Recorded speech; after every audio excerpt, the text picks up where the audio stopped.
সূর্য এগিয়ে আস্তে আস্তে একদম ছাদের রেলিংয়ের সাথে লাগিয়ে ধরেছে। রেলিংটা আমার কোমর অবধি, মনে হচ্ছিল এখনই পড়ে যাব। পেছনে তাকিয়েই দিলাম এক চিৎকার। সূর্য সাথে সাথে আমার কোমর ধরে রেলিংয়ের ওপর বসিয়ে দিল।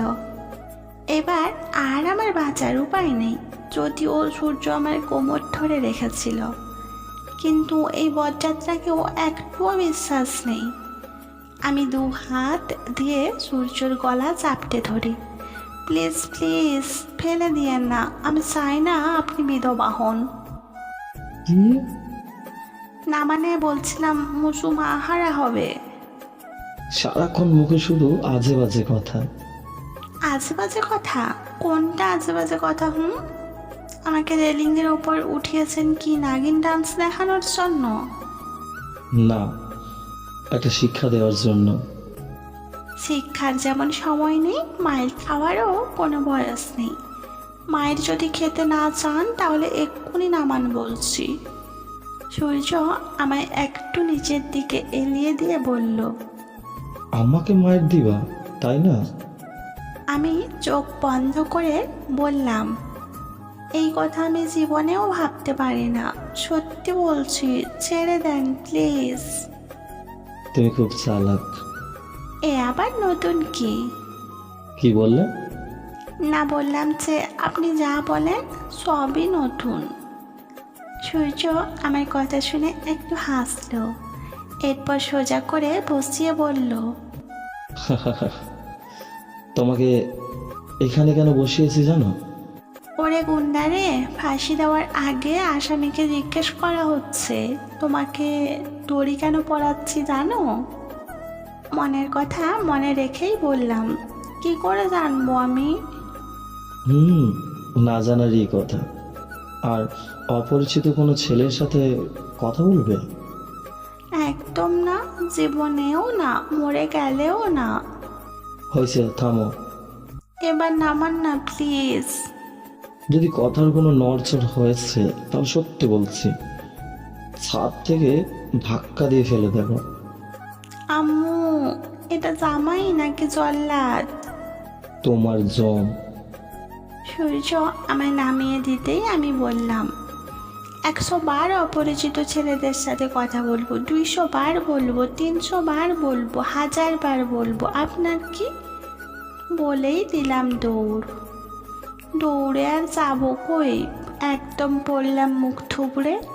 ব্যথাও পেয়েছি আল্লাহ। সূর্য হাসতে হাসতে এগিয়ে এসে আমার সামনে হাঁটু গেড়ে বসে বলল, গঙ্গা ফড়িংয়ের মতন সারাক্ষণ উড়াল, লাফানোর মজা বুঝেছ আমার টিডিং টিডিং কুইন? এই, আপনি আমাকে কি নামে ডাকলেন? টিডিং টিডিং কুইন নামটা তোমার সাথে একদম পারফেক্ট। আমি একটু কান্নার স্বরে বললাম, শুনেছি হাতি কাদায় পড়লে চামচি খাওয়া নাকি লাথি মারে, আজ সত্যিই তার প্রমাণ পেলাম। তাই? আচ্ছা, আমি যাচ্ছি, তুমি চলে এসো। যাচ্ছি মানে কি? হ্যাঁ, আমি তো ঠিক মতো উঠেই দাঁড়াতে পারছি না, হেঁটে যাব কি করে, তাও আবার সিঁড়ি বেয়ে? কেন টিডিং টিডিং করতে করতে? সূর্য উঠে চলে যাচ্ছিল, আমি পেছন থেকে বললাম, শুনেন না, আমার কিউট লক্ষ্মী সোনামোনা তামা লোহা দস্তা টিন কিউটি পাইবর, জান কলিজা হৃৎপিণ্ড পাখি প্রাণ। আমি যে কত নামে ডাকলাম, তবুও মহাশয়ের একটুও দয়াময়া হলো না আমার ওপর। হবে কি করে বলেন না, হবে কি করে? সে তো একটা গুন্ডা, তাই না? মনটাও একদম গুন্ডার চামড়ার মতো শক্ত। আম্মা, অনেক চেষ্টা করেও উঠে দাঁড়াতে পারছি না। বারবার চেষ্টা করার পর অনেক কষ্টে উঠে দাঁড়ালাম, কিন্তু পেছন ঘুরে পা আগাতে গেলেই পড়ে যাব। তখন সূর্য ছাদের দরজার আড়াল থেকে দৌড়ে এসে আমার হাত ধরে কোলে তুলে নেয়। ঘটনার আমি চমকে যাই। সূর্য মুচকি হেসে বলে, কবি বলেছিল একবার না পারলে দেখো শতবার। আমার বউটা কিন্তু কম চেষ্টা করেনি। হুম, বজ্জার একটা। আপনি লুকিয়ে লুকিয়ে সব দেখছিলেন? গো, বউটা আমার। ঢং। রুমে নিয়ে গিয়ে সূর্য পায়ে ওষুধ লাগিয়ে দেয়। আমি সূর্যকে দেখি আর ভাবি, এই ছেলেটা সবার সামনে ভাব পারে নাকি? তখনই তো চেনেই না, আর এখন কত ভালোবাসা।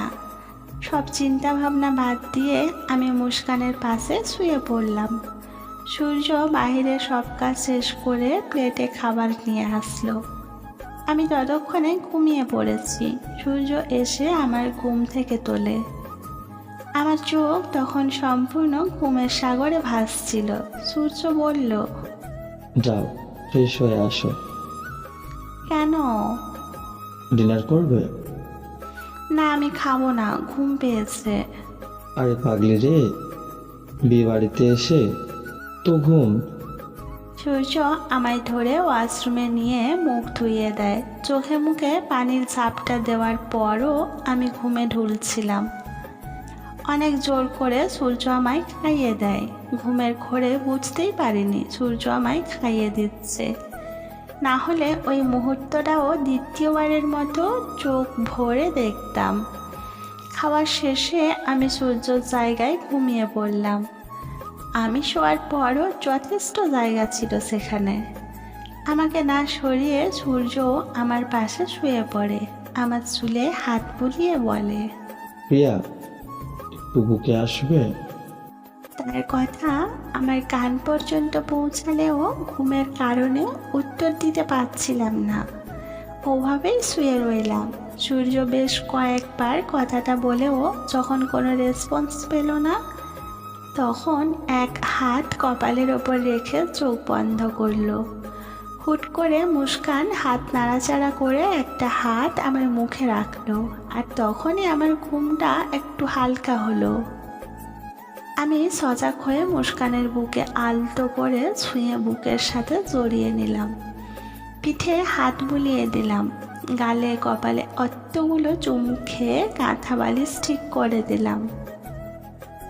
হঠাৎই মনে হলো সূর্য আমায় বুকে নেওয়ার কথা কিছু বলছিল। সূর্যের পাশে ঘুরতেই দেখলাম কপালে হাত দিয়ে শুয়ে আছে।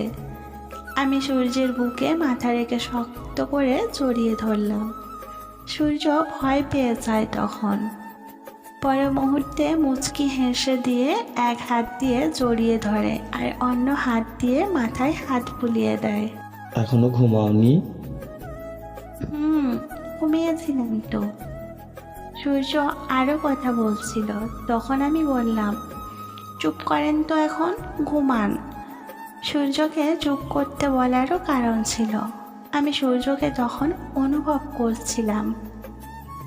সূর্যের শার্টের পারফিউমের ঘ্রাণ নিচ্ছিলাম।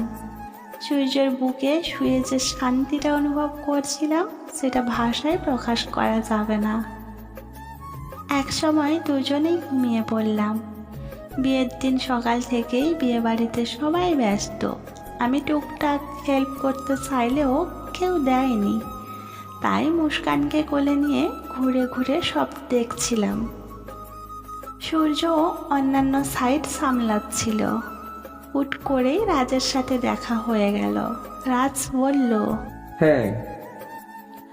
আমি আশেপাশে তাকিয়ে দেখলাম সূর্য আছে নাকি, কিন্তু কেউ সেধে কথা বললে এড়িয়ে যাই কিভাবে বলুন? তাই মুখে হাসি নিয়ে বললাম, হায়। কেমন আছেন? আলহামদুলিল্লাহ, ভালো। আপনি? আমিও। রাজ মুস্কানের গাল ধরে বলল, বাবুটা অনেক কিউট। নাম কি ওর? মুস্কান। অনেক সুন্দর নাম। কে হয় আপনার? আমার মেয়ে। কি? আপনার মেয়ে? হ্যাঁ। এটা আমায় বিশ্বাস করতে হবে? বিশ্বাস না করার কি আছে? রাজ হাসতে হাসতে বলল, অবশ্য আপনারা মেয়েরা তো আবার বড় ভাইয়ের বোনের বাবুকে নিজের বাবু বলে দাবি করেন। মুস্কান সত্যি আমার মেয়ে। রাজ আমার কথা শুনে আরো জোরে জোরে হাসতে শুরু করলো। আর এদিকে আমার মেজাজ খারাপ হয়ে যাচ্ছিল। এইদিকে দূর থেকে সূর্য মনে হয় রাগে আমায় গিলে খাচ্ছে। গাল ফুলিয়ে রাগ করে সেখান থেকে চলে গেল। এই রাজ তো দেখছি আমার 12টা বাজিয়ে দেবে। তখন থেকে সূর্য আবারও ইগনোর করা শুরু করলো। কি যে এক মহা মুশকিলে পড়ে গেলাম। আমি বারবার চেষ্টা করছিলাম কথা বলার জন্য, কিন্তু প্রতিবারও সূর্য আমার দিকে রাগী দৃষ্টি নিক্ষেপ করেছে আর আমি চুপসে গিয়েছি। দুপুরের দিকে দেখলাম সূর্য হোয়াইট শার্ট, সাদা প্যান্ট আর ব্লু কোট পরেছে। বাম হাতে একটা ঘড়ি আর চিরচেনা সেই পারফিউমের ঘ্রাণ। আয় আল্লাহ, আমি তো মরেই যাব। কিন্তু রোমান্টিক ভাবনার মুহূর্তেও ঘটে গেল এক অঘটন। হায় আল্লাহ। এর পরবর্তী পর্ব দেখার জন্য আমাদের চ্যানেলটি সাবস্ক্রাইব করুন, পাশে থাকা বেল আইকনের অল ঘন্টিটা বাজিয়ে দিন, আর হ্যাঁ, একটু বেশি বেশি করে শেয়ার করিয়ে দিন। আর হ্যাঁ, একটা লাইক করে কমেন্টে জানিয়ে যাবেন কেমন লাগলো। আপনাদের একটা কমেন্ট পেলে আমরা মোটিভ হই নতুন নতুন গল্প বানানোর জন্য। ধন্যবাদ।